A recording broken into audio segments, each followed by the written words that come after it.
नमस्ते बच्चों। आज हम संज्ञा के बारे में पढ़ेंगे। पाठ 7 संज्ञा। संसार में प्रत्येक वस्तु किसी न किसी नाम से जानी जाती है। व्याकरण में इसी नाम को संज्ञा कहते हैं, अर्थात जितने भी हमारे नेमिंग वर्ड होते हैं वो संज्ञा होती है। जिस चीज़ को हम नाम से जानते हैं वो क्या होती है? संज्ञा होती है। जैसे यहाँ पे दिया एग्जाम्पल, आगरा का ताजमहल मुग़ल सम्राट शाहजहाँ ने बनवाया था। अर्थात यहाँ पे 3 नाम है, आगरा, ताजमहल और शाहजहाँ। तो ये तीनों क्या हैं? संज्ञा है। जितने भी नेमिंग वर्ड होते हैं या जिसको हम नाम किसी न किसी नाम से जानते हैं वो संज्ञा कहलाती है। इसके बाद फिर एक छोटा सा डेफिनेशन है, किसी भी प्राणी, वस्तु, स्थान या भाव के नाम को संज्ञा कहते हैं। किसी भी प्राणी अर्थात जितने भी प्राणी होते हैं या जितने भी वस्तु होती है, स्थान होते हैं या फिर भाव होते हैं, इन सब के नाम को संज्ञा कहते हैं, जिसको हम एक एक करके पढ़ेंगे। प्राणी अर्थात जितने भी हमारे जीव जंतु होते हैं, जैसे यहाँ पे एग्जाम्पल में दिया गया है कि लोगों और पक्षी प्राणियों की जाति के नाम। जितने भी लोग होते हैं या फिर जितने भी प्राणी होते हैं, अर्थात जितने भी पक्षी होते हैं, उन सब हमारे किस में आते हैं? प्राणी में आते हैं। वस्तु अर्थात जितनी भी निर्जीव चीज़ें होती हैं वो सब वस्तु में आ जाती हैं। स्थान अर्थात स्पेस, जो रहने का स्थान होता है या किसी न किसी जगह का जो नाम होता है वो स्थान में आ जाता है। भाव अर्थात जो भी हमारे भाव होते हैं, हंसना, रोना, खेलना, खुश होना, ये सब भाव। तो ये सारी चीज़ें क्या कहलाती हैं? संज्ञा कहलाती हैं। व्याकरणिक प्रकार के आधार पर संज्ञा विकारी शब्द होते हैं, अर्थात लिंग वचन कारक के कारण इनमें परिवर्तन हो जाता है। अर्थात इन्होंने बताया कि संज्ञा क्या होता है? विकारी शब्द होता है, अर्थात ये चेंज हो जाता है। जैसे ही लिंग चेंज होता है वैसे इनका प्रभाव संज्ञा पर पड़ता है। वचन चेंज हो जाएगा तो संज्ञा पर इनका प्रभाव पड़ेगा। कारक के आधार पर भी संज्ञा चेंज हो जाती है।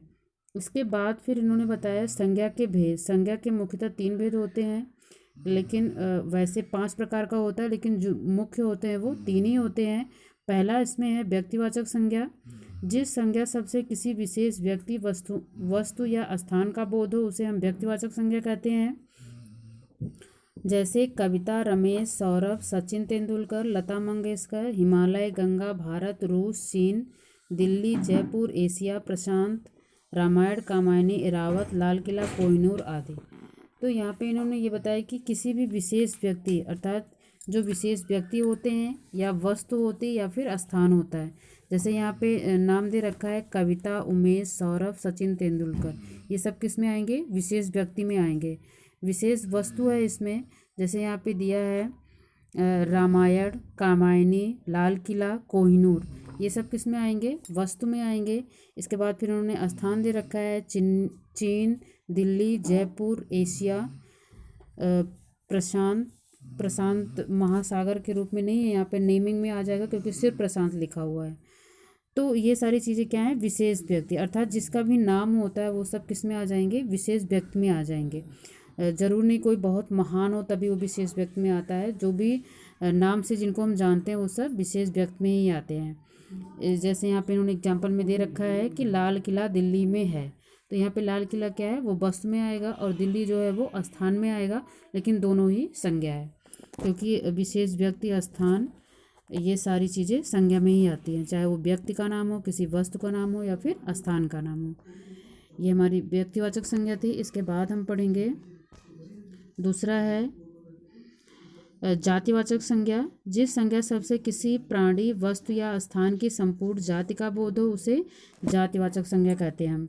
जैसे लड़की, स्त्री, पुरुष, मानव, इमारत, पहाड़, नदी, फूल, मैदान, राज्य, नगर, बगीचा, तालाब आदि।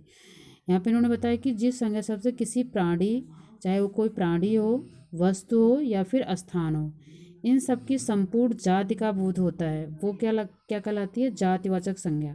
जैसे यहाँ पे इन्होंने दिया है लड़की, तो लड़की बोलने का मतलब क्या है कि इसमें जितनी भी लड़कियां हैं सारी आ जाएंगी, चाहे वो छोटी हो, बड़ी हो, चाहे जैसी भी हो। इसके बाद अगर यहाँ पे लड़की है, लड़की में मान लो यहाँ पे सीता, गीता या कोई भी नाम दिया होता तब क्या होता? वो व्यक्तिवाचक हो जाती। लेकिन यहाँ पे किसी का नाम नहीं दिया गया बल्कि लड़की बोला गया है, तो इसका लड़की का मतलब कि वो किसी भी गर्ल्स के बारे में वो बता रहे हैं, तो यहाँ पे उसकी पूरी जाति का बोध हो रहा है। अगर किसी का नाम दिया होता तो सिर्फ एक के बारे में बताया जाता तो वो व्यक्तिवाचक संज्ञा में आती, लेकिन यहाँ पे सिर्फ एक लड़की के बारे में नहीं बोला जा रहा है बल्कि उसकी पूरी जाति के, चाहे वो छोटी हो, बड़ी हो या कैसी भी हो। इसके बाद फिर स्त्री, पुरुष, मानव, इमारत अर्थात कोई भी इमारत हो, पहाड़ हो, पहाड़ भी कई तरीके के होते हैं या हर पहाड़ का एक पर्टिकुलर नाम भी होता है, लेकिन यहाँ पे सिर्फ पहाड़ बोला गया है। नदी, कई नदियाँ हैं लेकिन सिर्फ नदी बोली गई है, तो ये जातिवाचक में आएगी। अगर किसी का नाम दिया गया होता तो वो व्यक्तिवाचक संज्ञा में आ जाती। जैसे यहाँ पे एग्जाम्पल के रूप में दिया है, मेज पर पुस्तकें रखी हैं, तो यहाँ पे पुस्तक बोला गया है तो वो सारी पुस्तक के बारे में बता रहा है, न कि किसी एक पुस्तक के बारे में। इसके बाद फिर यहाँ पे इन्होंने बताया कि कई बार व्यक्तिवाचक संज्ञा का प्रयोग जातिवाचक संज्ञा के रूप में भी होता है। जब किसी प्रसिद्ध व्यक्ति का नाम प्रयोग उसके गुणों को बताने के लिए करते हैं तब वह व्यक्तिवाचक संज्ञा न होकर बल्कि जातिवाचक संज्ञा बन जाती है। जैसे यहाँ पे इन्होंने बताया कि हमें जयचंदों से सावधान रहना चाहिए। यहाँ पे इन्होंने क्या बताया कि जब किसी प्रसिद्ध व्यक्ति का नाम का प्रयोग उसके गुणों को बताने के लिए किया जाता है तब वो व्यक्तिवाचक न होकर बल्कि जातिवाचक बन जाता है। अर्थात जहाँ पे किसी व्यक्ति के गुणों के बारे में बताया जाता है वहाँ पे वो व्यक्तिवाचक न, जयचंद क्या है, ये व्यक्तिवाचक अर्थात किसी व्यक्ति का नाम है, लेकिन यहाँ पे उसके नाम से इसको नहीं संबोधित किया जा रहा है बल्कि उसके गुणों के बारे में। हमें जयचंदों से सावधान रहना चाहिए, अर्थात जो जयचंद लोग होते हैं वो बहादुर लोग होते हैं, हमें उनसे सावधान रहना चाहिए। तो यहाँ पे उनकी क्वालिटी के बारे में अर्थात उनके गुण के बारे में बताया जा रहा है। इसके बाद फिर दूसरा एग्जाम्पल है, देश में आज भी हरिश्चंद्रों की कमी नहीं है। तो यहाँ पे हरिश्चंद्र जो कि बहुत सत्यवादी थे, अर्थात वो हमेशा सत्य बोलते थे, उनकी सत्यता के बारे में ही, सत्यता के लिए ही यहाँ पे उनके गुणों के बारे में ही बताया जा रहा है, इसीलिए वहाँ पे हरिश्चंद्रों का यूज़ किया गया। अर्थात यहाँ पे उनके गुणों को बताने के लिए, अर्थात उनके जैसे और लोग जो हैं उनकी उपाधि देने के लिए यहाँ पे उनको हरिश्चंद्र बोला गया है। जबकि सिर्फ हरिश्चंद्र के बारे में नहीं बताया जा रहा बल्कि उनको गुणों की महानता अर्थात उनको गुणों को संबोधित करने के लिए और भी उनके जैसे जितने भी लोग हैं उन सबको ही हरिश्चंद्र बोला जा रहा है। तो यहाँ पे वो जातिवाचक संज्ञा में आ गई। इसके बाद फिर इन्होंने बताया कि कभी कभी जातिवाचक संज्ञा का प्रयोग व्यक्तिवाचक संज्ञा के रूप में भी होता है। जैसे वह पुरी की यात्रा पर गया है, तो यहाँ पे इन्होंने बताया कभी कभी जातिवाचक अर्थात पूरी यहाँ पे क्या है, जातिवाचक है, लेकिन यहाँ पे इन्होंने बताया कि उसका प्रयोग व्यक्तिवाचक संज्ञा के रूप में भी किया जाता है। वह पुरी की यात्रा पर गया है, तो पुरी का मतलब यहाँ पे क्या है, जगन्नाथ पुरी। इसके बाद फिर महात्मा जी ने हमें आज़ादी दिलाई।